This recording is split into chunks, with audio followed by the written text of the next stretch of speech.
Lass, where are you? The helmsman's been looking for... Huh. Getting sick again, eh? Come on. There. You get it all out of you.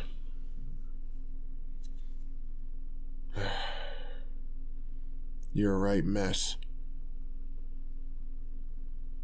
No, I'm not making fun of you. It's been so long since most of my crew's been seasick, they forget what it's like. It's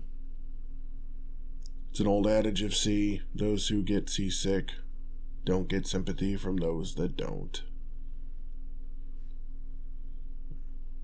Alright, you feeling better? Yeah. Come on. We gotta give new directions to the helmsman. And once you're done with that, as long as we're gonna be staying on the same trajectory for a little while, maybe you can go lay down in the cabin.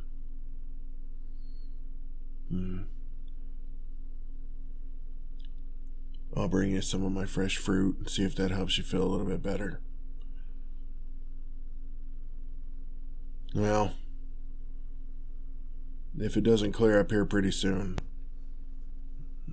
we might make port.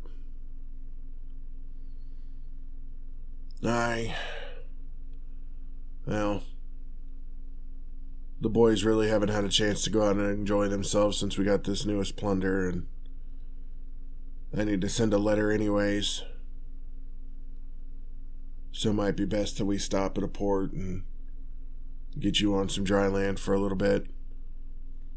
Get some new supplies. I know that it's not just the seasickness getting to you. I see you make faces every time you drink. I know. It can be rough going from having fresh water and potentially even fruit juices to nothing but alcohol, but it's what keeps. Yeah. Go along. Give directions to the helmsman. And we'll see here in a few hours, maybe the next day or two, about stopping somewhere.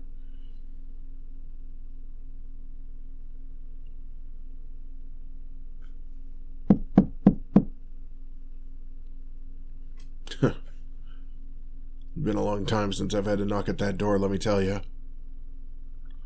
How you feeling? Yeah, you look a little bit better. It's a good thing you didn't try to sleep down with the rest of the crew. Those hammocks sway something awful.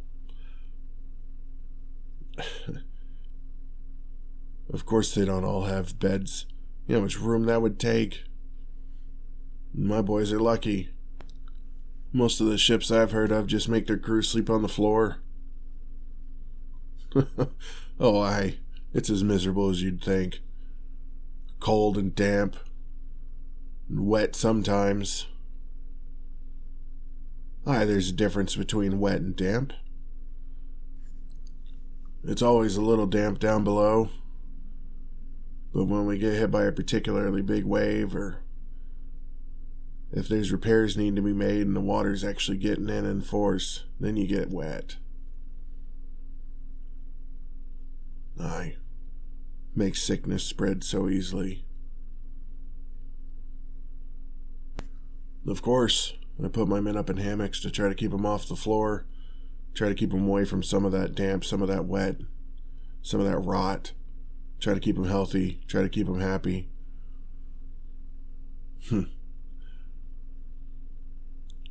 I'll admit that I care for my crew, more than a captain probably should, but it just makes sense to me. Most pirate crews are triple the size of mine. They're basically cannon fodder. The captain doesn't care if they get sick, doesn't care if they die. Easy enough to replace. He's not looking for soldiers, he's not looking for fighters, he's just looking for men that are brutal and dumb, I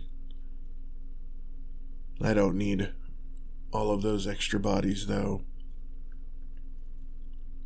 My men are trained. They're loyal. They're disciplined. We get in, we take what we want, we leave. There's no extra time for brutality.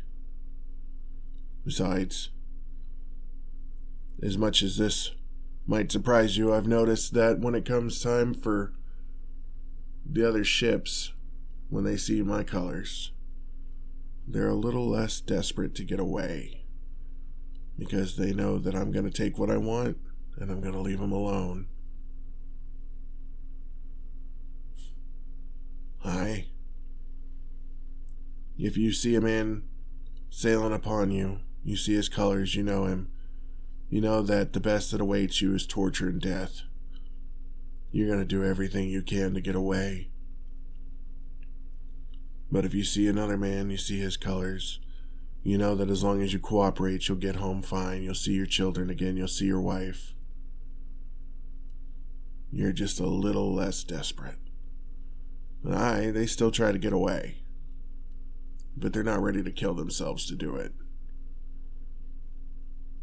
I've got some of the best sailors in the world, and my ship's not too bad either, if I do say so myself. Not many places you can run from that I can't get you, and get you quick.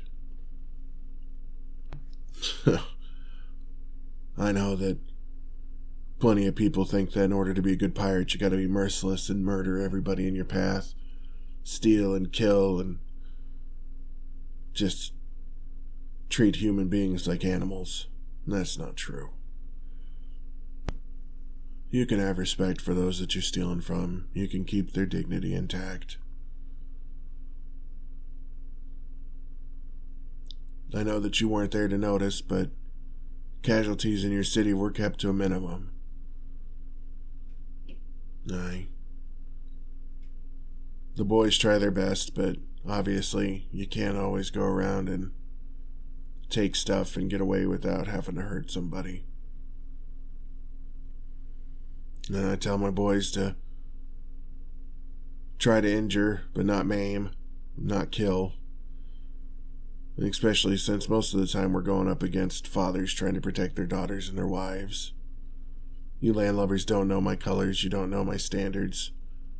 You don't see me coming and think, well, this guy's going to be a gentleman about it at least. They just see pirates and immediately are afraid. And I don't blame them, they should be afraid. I'm coming to take your stuff. But I don't have to be an asshole about it. Anyways, I apologize for the lecture on my philosophy of piracy.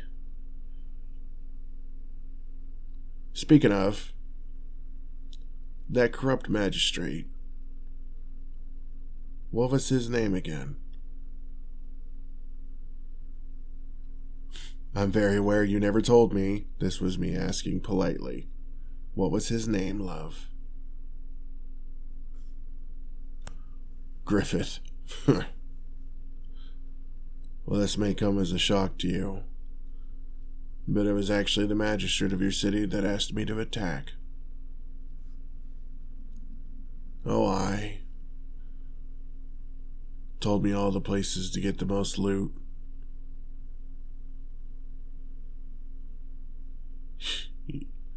You really don't know why he would do that.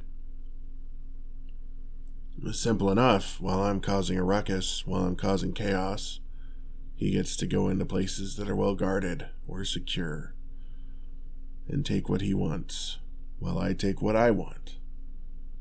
It's a pretty common tactic, honestly. Oh, I have no idea. Why would your man explain his motives to me or what he wanted? He wouldn't. Of course not. I'm a pirate.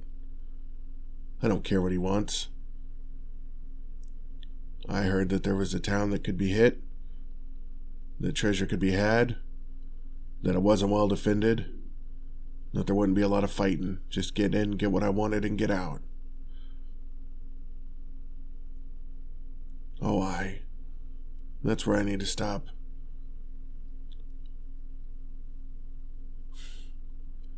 You men left a payment with me at port to cause a little bit of extra chaos, a little bit of extra disturbance. I'm genuinely surprised that you look so shocked by this. Didn't you say this man was corrupt enough that he threw your father into prison for almost nothing? I bet your father had some information that the magistrate didn't want him to have. Oh well, it's not really any of my business. Does that change your opinion of working with me? Good. I'm glad to know that there's still some sensibility in that head of yours. Well, rest up. We'll be stopping into port soon. Aye, we'll get you some fresh water. No reason to thank me. The boys need it too. I'll probably keep you aboard the ship as long as I can, but I do understand that you'll need to get out and experience the dry land to try to get yourself a little over that queasiness, but I don't want a bunch of people seeing you. As mentioned, you're a pretty girl. I don't want the trouble of having to fight a bunch of drunkards because they're deciding that they want to bed you for a night. Jealous. Lass, I've been with finer women than you, I assure you. Why would I give you their names? You don't know who they are. A name would mean nothing to you. They don't have a name because they don't exist. Okay. You keep up that smart mouth of yours, I might just leave you on the boat for the entire time. I was going to get you something nice. I was going to get you some fresh fruit if possible, but... Oh, yeah. There's that change in demeanor I was looking for. Aye, that's me. A real lady killer. Get your rest. I'll wake you when we're making port.